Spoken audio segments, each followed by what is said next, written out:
Hi guys, welcome back to Codemaster Coach, your medical coding tutor. Guys, we're continuing our review of the 2025 official coding guidelines. We did 2024 up to number 16, and then we started 17 at 2025 guidelines. Okay, so let's minimize my box. And on our outline, we said this week we'll be doing normal delivery, code 080. It starts with encounter for a full-term, uncomplicated delivery. So let's go to the guidelines. Code 080 should be assigned when a patient is admitted for a full-term, normal delivery and delivers a single healthy infant without any complications, antepartum, during the delivery, or postpartum during the delivery episode. So this just in green tells you a whole lot. They're at full term, so they're not before the 32 weeks. They're at 36 full-term pregnancy.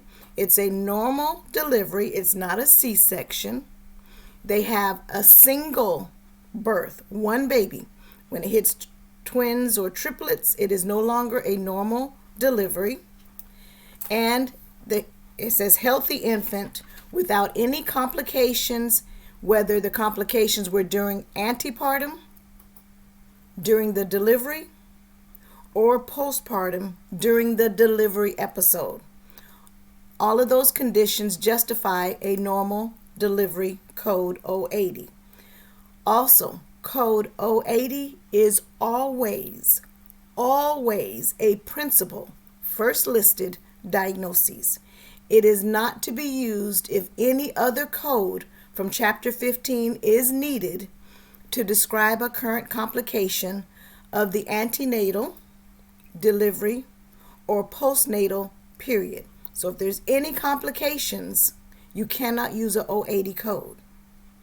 Additionally, codes from other chapters may be used with code 080 if they are not related to or in any way complicating the pregnancy.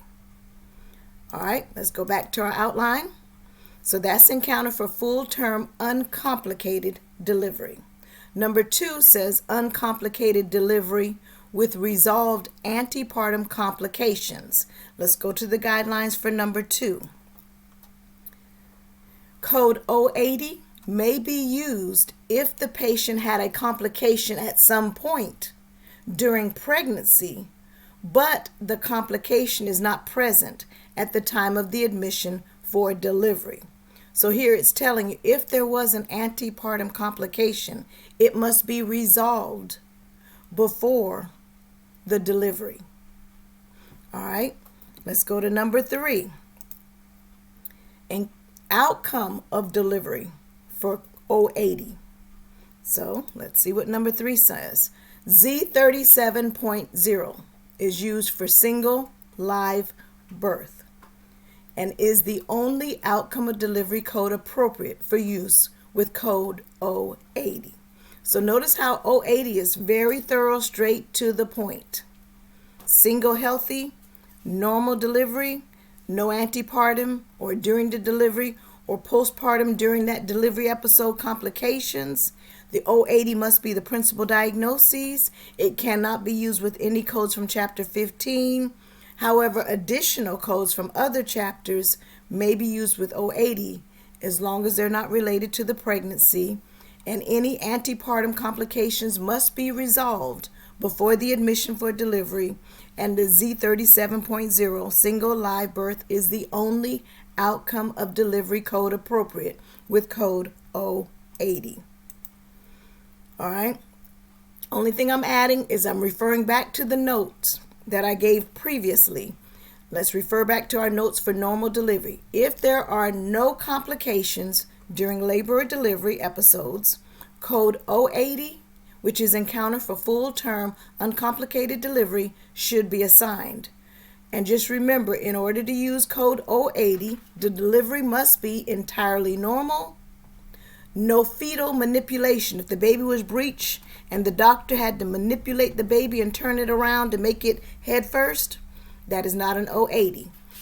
It must be spontaneous, cephalic, head first, vaginal delivery, no C-sections, no postpartum complications are present, no abnormalities during the labor or delivery can have occurred, no antepartum complications, and if there were any antepartum complications, they must be resolved before the delivery admission, and then no procedures other than an episiotomy without forceps, episiorophy, amniotomy, manually assisted delivery without forceps, administration of analgesics and/or anesthesia, fetal monitoring, induction of labor, and sterilization.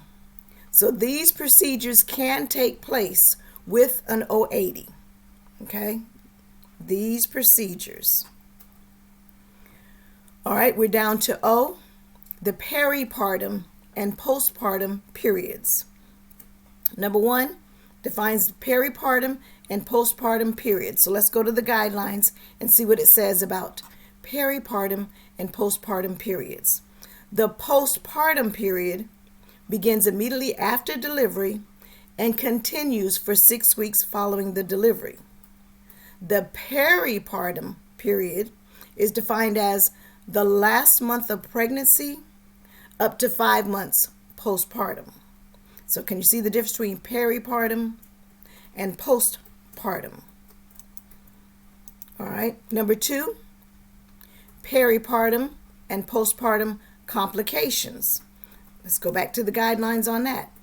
A postpartum complication is any complication occurring within the 6-week period. So we always hear postpartum, this occurred. So it's up to 6 weeks after delivery. And number 3, pregnancy-related complications after the 6-week period. Chapter 15 codes may also be used to describe pregnancy-related complications after the peripartum or postpartum period if the provider documents that a condition is pregnancy-related. But that is the key.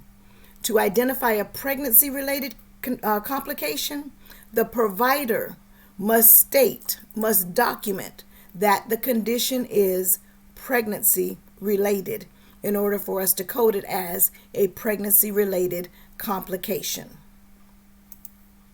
All right, and number 4, admission for routine postpartum care following delivery outside hospital. So let's look at the guidelines on number 4. When the mother delivers outside the hospital prior to admission and is admitted for routine postpartum care and no complications are noted, code Z39.0, encounter for care and examination of mother immediately after delivery, should be assigned as the principal diagnoses. Notice we've gotten away from the O80 code because this mother has already delivered. She's just coming in for care and examination after delivery. So that's a Z39. And you remember those Z codes is usually when nothing's wrong and they just need to check, or it's a status. So that's a Z code. All right, and then number 5, pregnancy associated with cardiomyopathy. Think of cardiomyopathy.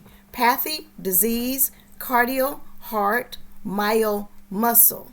So these are disease. Cardiomyopathy is disease of the muscles of the heart.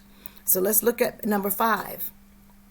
Pregnancy associated cardiomyopathy, which is code O90.3, is unique in that it may be diagnosed in the 3rd trimester of pregnancy, but may continue to progress months after delivery.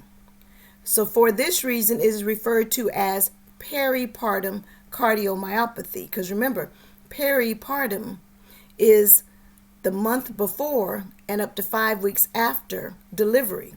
So this mother has a pregnancy-associated cardiomyopathy. So code O90.3 is only for use when the cardiomyopathy develops as a result of pregnancy in a patient who did not have pre-existing heart disease. I always say people don't realize the effect of a pregnancy on the female body, but a pregnancy takes a toll. And so with this cardiomyopathy, this is disease of the muscles of the heart because of the pregnancy. So if it's pregnancy related, we know it's going to start with an O, 90.3. All right. Next video, we'll be talking about O94, sequelae of complications of pregnancy, childbirth, and the puerperium.